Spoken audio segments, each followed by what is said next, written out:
I'm going to do something a little different in this video and hit you with a pop quiz as we go along, because I'm going to show you a network diagram in just a moment. It's a 3-switch network, but the cabling is different than the 3-switch network we did 2 videos back. Here, 2 non-root switches are also trunking. And all ports are fast Ethernet ports. That's all I'm going to tell you beyond the port numbers, which I'll show you in just a moment, because we know what the speed is, the STP port cost, that is, on a fast Ethernet port. So here's our network.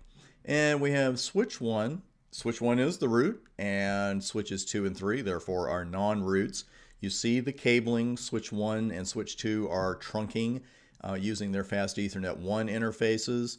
Switch 2 and switch 3 are trunking using their fast Ethernet 2 interfaces, and finally switch 3 and switch 1 trunking, and they're using their fast Ethernet 3 interfaces.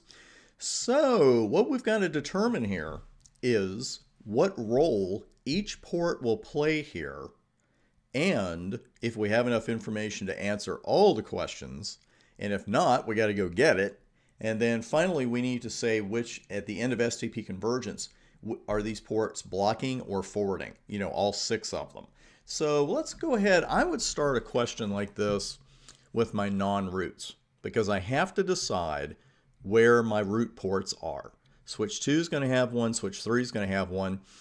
And while you can't always say that the physically shortest path is the logically shortest path, in this case we can, because all of the links are running at the same speed. Watch that on your exam. Watch it on a job interview, watch it on a practice exam, because we get so used to seeing 100 meg everywhere that if I gave you this question and one of the links was 10 meg, maybe the answer for the root port would be a little bit different. You're going to see an example of that in the very next video. Here, though, we know that all links are running at the same speed, so we're good there. So which port on switch 2 is going to be the root? It's going to be fast Ethernet 1. And on switch 3, the root port will be fast Ethernet 3, because that's going to come down to path cost. And the path cost for switch 3 to get to the root, it's much cheaper, half the price actually, because the root path cost would only be 19 to get there through fast Ethernet 3 on switch 3, where switch 3 was sending frames through 2 and then to 1. Using that as a path, then the cost would be 38. We know that. So we've got those 2 ports really nailed. Now, what about those 2 ports on the root bridge? What about those? Well, what role are they going to play, and will they be in forwarding or blocking mode when STP has finished converging? Well, we know we have no root ports on the root bridge, so they got to be something besides that, and what they'll actually be are designated ports. And we know those on the root bridge, that's one way in our video where we looked at the different ways to tell if you're on the root or not. If all the ports are forwarding there, you know you're on the root, and that's exactly what it is. On switch 1, both of those ports will be designated ports, and both of them will be in forwarding mode. So far so good. This is what we have, and it's similar to a topology we looked at before. We've got both ports identified on switch 1. We have one port identified on switch 2 and one on switch 3. But what about this other segment? The 2 non-root switches that are trunking via their fast Ethernet 2 interfaces. I keep mentioning the numbers, but that's kind of a red herring because the numbers aren't going to come into play. But, you know, so far we got 4 ports that are all in forwarding mode. We only have 2 ports left. So if STP is going to do some loop prevention, and we actually have a physical loop here in addition to the potential of a logical loop, if we don't put at least 1 port into blocking mode. Well, we've got all this down on that particular screen, and what I want to point out here is to prevent switching loops, STP only has to put one of the 2 remaining ports into blocking mode. And what will happen on this segment, just going back to the one connecting 2 and 3, one of these ports will become a DP, a designated port, and it will be in forwarding mode. The other port will be in blocking mode, and it will not be a designated port. It'll actually be an alternate port, as we'll see in the status command. So we're looking at a switch with the lowest root path cost is going to have its port on the shared segment named the designated port. Well, that's fine, except both switches have a root path cost of 19. And if we go back to the diagram, you could see where switch 3 is getting that from. The BPDU is going to be originated by switch 1. What's the RPC there? 0. Comes in on fast Ethernet 3 on switch 3, which is a port with a cost of 19, and there you have your root path cost of 19, 19 plus 0.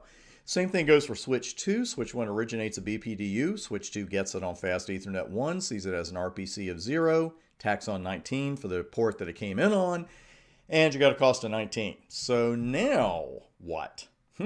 What are we going to do? We need a tiebreaker, and we only have one tiebreaker here.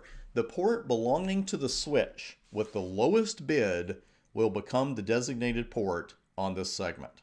Ta-da! The envelope, please. And what we need here actually is the output of show spanning VLAN 1.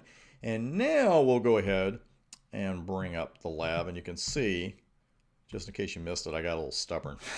Apparently I was not telling the device what it wanted to know. So let's go ahead and head over to switch 2. And we can see that the bridge ID priority, we know the priority is 32769. It's going to be the same on switch 3. So it all comes down to who has the lowest MAC address. And there it is, 002291BF BD80. It'll probably only go to 0022 to even see which one has the lowest one.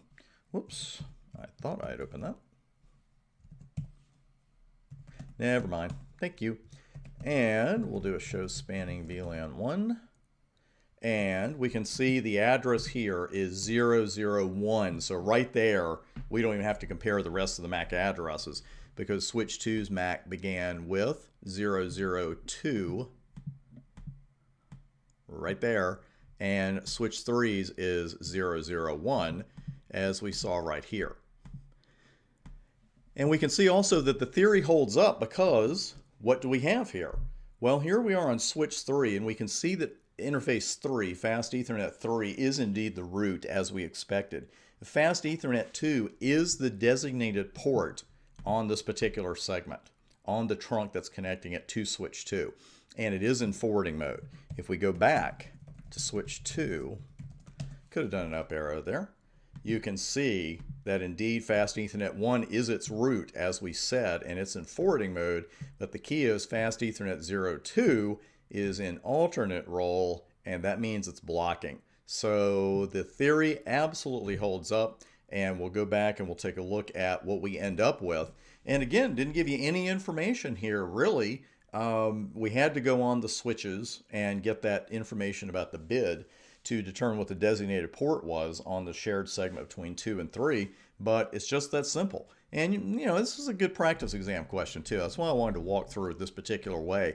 But again, the beauty of STP is that STP has prevented switching loops by putting only one of our 6 ports into blocking mode. So there's only one to bring out in case something goes wrong. So that is it for this particular topology. We've got something else brand new coming up next, a couple more STP exercises, and take a breather and I'll see you there.